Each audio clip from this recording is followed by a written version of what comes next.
Turner community, this last summer, a group of community members, board members, staff, and parents got together to rewrite our 5-year strategic plan.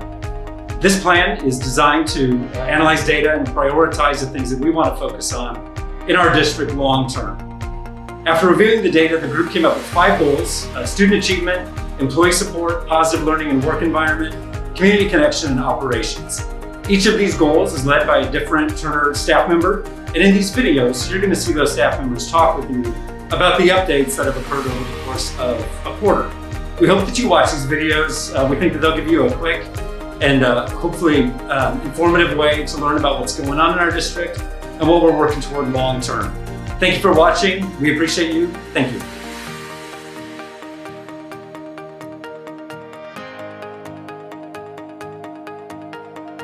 We have a lot going on in secondary student achievement this year.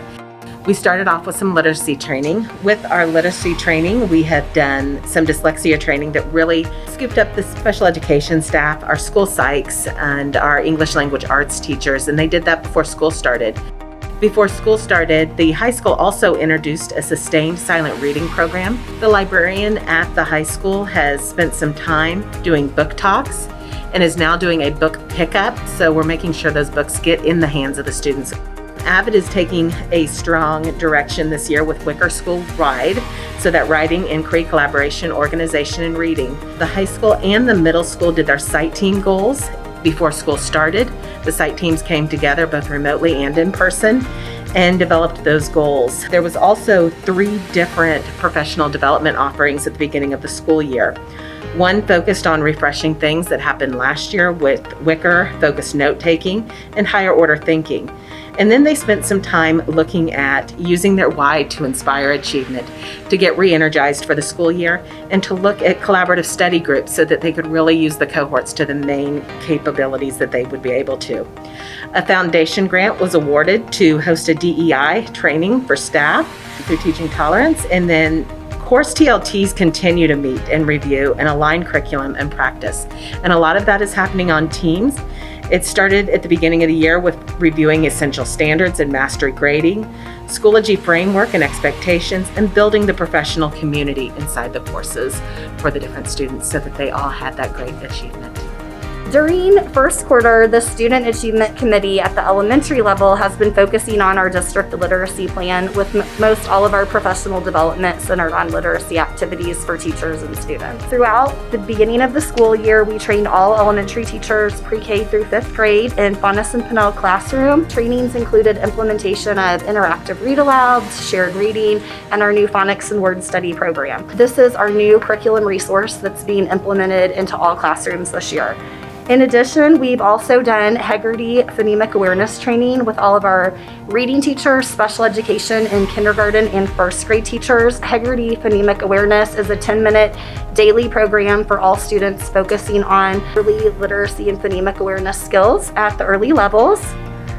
We are just starting round 2 of running record training using Tanya, who is our coach that's worked with us the last 2 to 3 years here in the district. She's working with all grade level teams through TLT to discuss how to give a running record and how teachers can analyze those running records to inform instruction for students. Our last focus for first quarter has been a new phonics intervention program called 95%. We held 2 after-school trainings where teachers were trained in a phonics screener and then the actual phonics intervention itself. This will be implemented primarily with 2nd and 3rd grade students that have been identified as reading below level and have phonemic awareness gaps.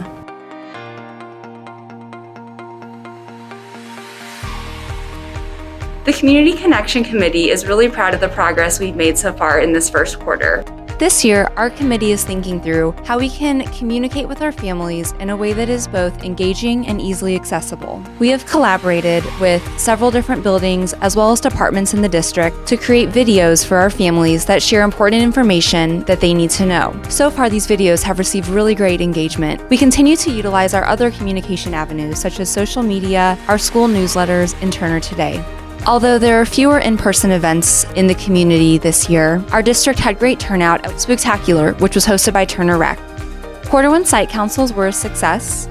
Our buildings have diversified the membership of their site councils to include not only our staff members and parents, but also local business owners, as well as people involved in local organizations. We added organizations and businesses to our district partnerships this quarter. Those include the Latinx Education Collaborative, the Jewish Community Relations Bureau, as well as Workforce Partnership, which did a presentation for our secondary counselors and administrators about the labor market here in Wyandotte County. And lastly, this quarter, our early literacy coordinator was able to connect with several of our local daycares, as well as organize and facilitate events for our families with younger kiddos who are not yet in our schools. In addition to the in-person activities, she has also begun several programs where families are mailed stories and activities to go along with them to do at home.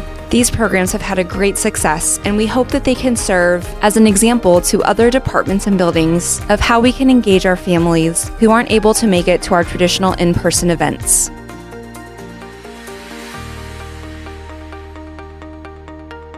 Our goal is to build a climate and culture where students, staff, and community are valued, supported, and challenged in a safe learning environment. The starting of this year has been challenging for our students, our staff, and our community. The district has provided staff with protective equipment to help them adjust to the new normal. Procedures are in place to address student and staff safety. With all the challenges, we as a district have also seen remarkable things happening in our classrooms. Our students are excited about being back at school. It is not what they're used to, but it is a chance to be among their friends and their teachers. Due to COVID, we have smaller classrooms, which has allowed teachers the opportunity to get to know their students better. By getting to know students and spend quality time with them, they have had fewer behavior problems. At this time last year, we had 15 due process hearings. We are now at 0. Just that building relationships has made an impact on all of our students. The first strategy is to have a district that's supportive of all students, teachers, and community members.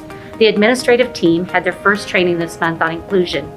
Before the meeting, we were asked to do exercises to help us look at our own personal biases. It's amazing what our own personal biases we are not used to. The second strategy is to create a school district that recognizes and supports students' social and emotional wellness.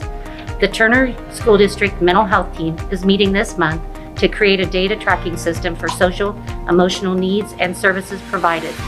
We need to be able to evaluate where and what our highest needs are and how we can meet those needs. Our second action step was to establish partnerships with outside agencies to assist with the needs of our students. We have worked with PACES and the WCDDO to have a direct referral process for our families. We're continuing to expand our trauma-sensitive schools approach by having training from PACES for our social workers and counselors. Our mental health team meets monthly to evaluate and discuss the various mental health needs across the district. They have also maintained our SOS, Signs of Suicide, training this year. Social workers and counselors are making home visits to check on students and providing students with basic supplies needed at home. Action step 5 is to communicate resources to families for social emotional support. Community resources are shared on the school social media site as well as included in building newsletters. Our goal area continues to address the needs of our students and our staff and our community through their social emotional needs.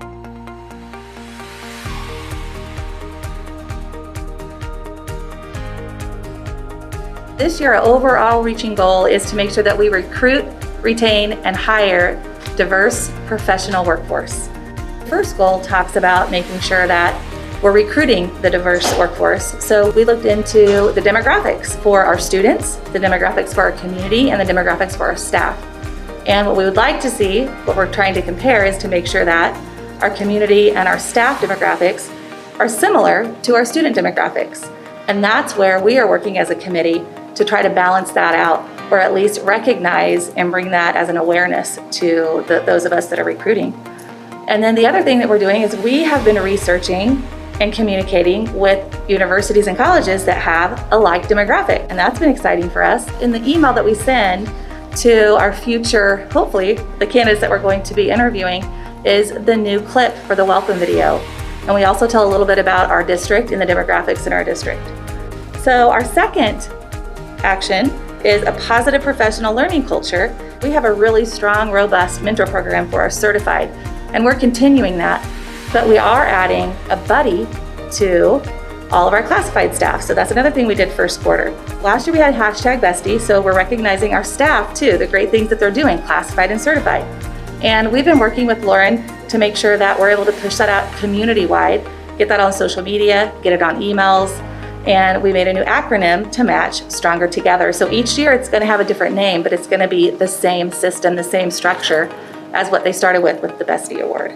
And we're also going to make sure that we are developing PD for certified and classified staff that's job embedded and also relates to what they're doing in their jobs.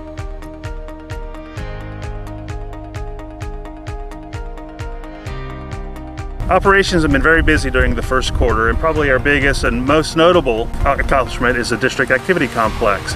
We finished that up just as the beginning of the fiscal year started, and we've been finishing some small minor details throughout the first part of the school year.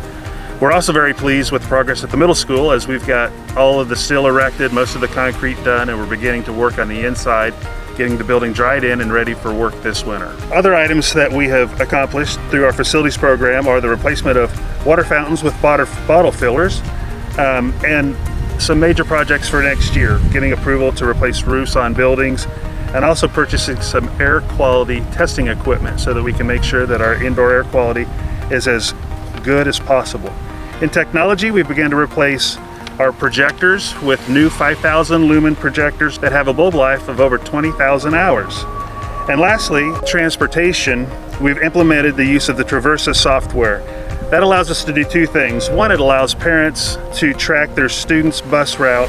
It has also allowed us to implement a pilot program at Junction Elementary that allows students to check in and out on a bus and parents to be able to see where their student got onto the bus and got off of the bus. Turner community, we appreciate you taking the time to watch this video and learn about some of the things happening in our district. We hope you'll tune in again next quarter when we provide updates. Thank you and be safe.